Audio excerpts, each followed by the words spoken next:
Hello guys, আসসালামু আলাইকুম। তো সবাই কেমন আছেন? তো আশা করি সবাই ভালো আছেন। আজকে আপনাদের জন্য নিয়ে এসেছি কাঁচা মরিচের আচার, কাঁচা প্লাস নাগা মরিচ, এটা মিক্সড আচার দিব আজকে। তো দেখা গেছে খিচুড়ি, বিরিয়ানি, পোলাও বা ভাত ভাত ডালের সাথে এই আচারটা অনেক মজা লাগে। তো এই তো আমি ফার্স্টে প্যানে তেল দিয়ে দিয়েছে, সাথে পাঁচফোড়ন, রসুন এগুলো দিয়ে দিয়েছে। তারপর নাড়াচাড়া করে নিলাম হালকা।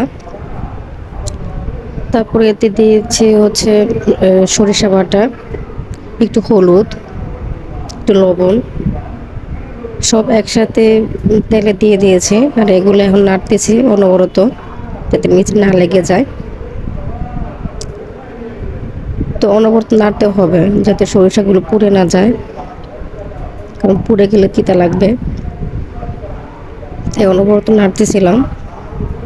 তো আমি আগেই মরিচগুলোকে ধুয়ে রেখেছি যাতে কোনো পানি না থাকে। আপনারাও ট্রাই করবেন যাতে মরিচে কোনো পানি না থাকে, শুকনো শুকনো থাকে। কারণ মরিচে আপনার পানি থাকলে আচারটা বেশি দিন থাকেন না, নষ্ট হয়ে যাওয়ার সম্ভাবনা থাকে। সে যথাসম্ভব মরিচগুলোকে শুকিয়ে নেওয়া ট্রাই করবেন। তারপরে এগুলোর মধ্যে মরিচগুলো দিয়ে দিলাম। মরিচগুলো দেওয়ার পর অনবরত নাড়তে হবে। মশলাগুলোকে ফার্স্টে মিক্সড করতে হবে মরিচের সাথে। তারপর অনবরত নাড়তে হবে যাতে নিচে না লেগে যায়, পুড়ে যাতে না যায় মশলাটা। তো মরিচগুলো এক পর্যায়ে সিদ্ধ হয়েছে কিনা এটা দেখার জন্য চামচ দিয়ে একটু মরিচের মাঝে একটু দিলেই হবে, বোঝা যাবে যে মরিচ সিদ্ধ হয়েছে এই টাইপের। তো আমি এটা দিয়ে দিব তেঁতুলের পানিটা। তেঁতুলটা ভিজিয়ে রেখেছি আগে থেকে, তারপর বিচিগুলো ছাড়িয়ে ওই পানিটা ইউজ করেছি। মরিচের আচারে তেঁতুল না দিলে টেস্ট আসবে না, তেঁতুল মাস্ট বি লাগবে। তারপর দিয়ে দিলাম পাঁচফোড়ন। আচারের মাঝে পাঁচফোড়ন হবে না তা কি হবে বলেন?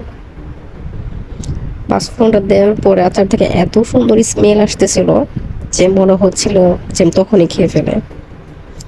আচারটা দেখতে এত টেস্টি মনে হচ্ছে, খুবই লোভনীয়। আশা করি টেস্ট হবে। তো এই তো আমার রেডি হয়ে গেছে আচার। তো এগুলো এখন বইমে ভরবো। এটা আপনি ফ্রিজেও রাখতে পারেন বা ফ্রিজের বাহিরেও। আমি এটাতে ভিনেগার ইউজ করেছি। ভিনেগার ইউজ করার কারণ হচ্ছে যাতে ফ্রিজের বাহিরে থাকলেও কোনো সমস্যা না হয়, নষ্ট না হয়ে যায়। ভিনেগার ইউজ করলে আপনি অনেক দিন বাহিরে রেখে খেতে পারবেন, বা আপনি ফ্রিজেও সংরক্ষণ করতে পারবেন।